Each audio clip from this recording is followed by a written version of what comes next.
बहुत समय पहले की बात है। एक दिन गौतम बुद्ध अपने शिष्यों के साथ एक गांव में पहुंचे। गांव के लोग उनके प्रवचन को सुनने के लिए इकट्ठा हुए। बुद्ध ने अपने शिष्यों से कहा कि वे गांव में जाएं और गांव वालों से कुछ अनाज मांग कर लाएं। शिष्य गांव में गए और अनाज मांगने लगे, लेकिन गांव वाले उन्हें अनाज देने से इनकार कर रहे थे। शिष्य निराश होकर बुद्ध के पास लौट आए और उन्हें पूरी घटना सुनाई। बुद्ध ने शिष्यों से कहा कि वे अगले दिन फिर से प्रयास करें। अगले दिन शिष्य फिर से गांव में गए, लेकिन इस बार भी गांव वालों ने उन्हें अनाज नहीं दिया। वे फिर से निराश होकर बुद्ध के पास लौट आए। बुद्ध ने उन्हें धैर्य रखने के लिए कहा और फिर से अगले दिन प्रयास करने को कहा।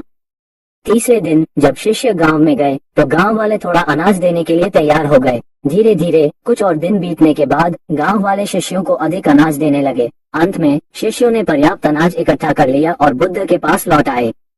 बुद्ध ने अपने शिष्यों से कहा, देखो, धैर्य और सही समय का इंतजार करने से ही हमें सफलता मिलती है। हर चीज का एक सही समय होता है और हमें धैर्य पूर्वक उसका इंतजार करना चाहिए। इस कहानी से हमें ये शिक्षा मिलती है कि हमें अपने जीवन में धैर्य रखना चाहिए और सही समय का इंतजार करना चाहिए। धैर्य और प्रतीक्षा करने से ही हम अपने लक्ष्यों को प्राप्त कर सकते हैं।